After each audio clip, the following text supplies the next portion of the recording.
मैं बात करने जा रही हूँ आज शादी के निमंत्रण पत्र पे।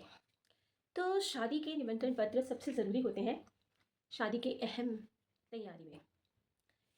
कितना बड़ा हो, क्या इसमें फ़िगर्स जाएँगे और कैसा दिखेगा?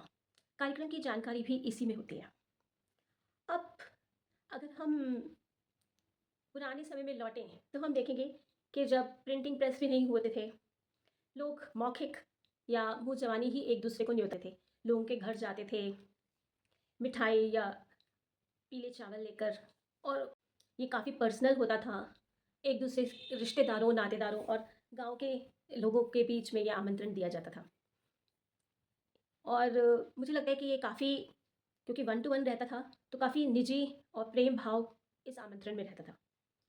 फिर धीरे-धीरे जब प्रिंटिंग शुरू हुई, तो सुंदर-सुंदर कार्ड्स छपने लगे। जो लोग दूर होते थे, लोग भी गांव से ट्रैवल करके बाहर शहरों में जाने लगे, तो दूरियां आ गई और लोगों को बुलाने के लिए कार्ड्स पोस्ट किए जाने लगे।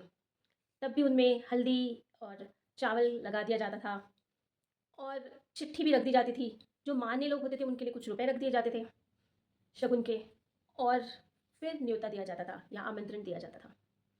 ये भी अपने में बहुत ही अनूठा और अनोखा था। फिर धीरे धीरे चलन बढ़ा, और ज निमंत्रण पत्र जो आस-पास के लोग होते थे उनके पास जब देने जाते थे तो मिठाई का डब्बा रहता था, लड्डू रह गए या पीले चावल हैं, दिए जाते थे। अब इसके बाद आज के ज़माने में आते हैं, तो आज भी जो ये रॉयल फैमिलीज़ हैं या बहुत संपन्न परिवार हैं, वहाँ आज भी बड़े-बड़े डिब्बे तैयार किए जाते हैं, जिनमें ड्राई फ्रूट्स होते हैं या स्वीट्स होती हैं या फ़ॉरेन की चॉकलेट्स, स्पेशल डेलिकेसीज़ रखी जाती हैं, और फिर निमंत्रण पत्र भेजे जाते हैं।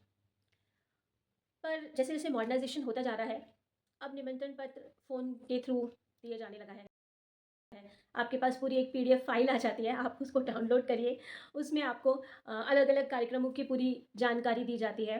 ज़्यादातर ये जो निमंत्रण पत्र होते हैं अंग्रेज़ी में ही होते हैं, मगर ये भी एक तरीका है समय के। कुल मिलाकर कहना ये है कि आमंत्रण पत्र या निमंत्रण पत्र जो शादी के लिए तैयार होता है, चाहे वो डिजिटली हो या कार्ड्स के रूप में हो, या निमंत्रण आप मौखिक रूप से भी दे रहे हैं, सबसे बड़ी ज़रूरी चीज़ क्या है? सबसे ज़रूरी इसमें आत्मीयता होना चाहिए। आप किसी को बुला रहे हैं, तो इसके लिए मुझे लगता है कि सबसे ज़्यादा आपका जो स्नेही भाव होता है, आपका जो प्रेम वाला भाव होता है, एक सम्मान वाला जो भाव होता है, वो ज़रूर इसमें होना चाहिए।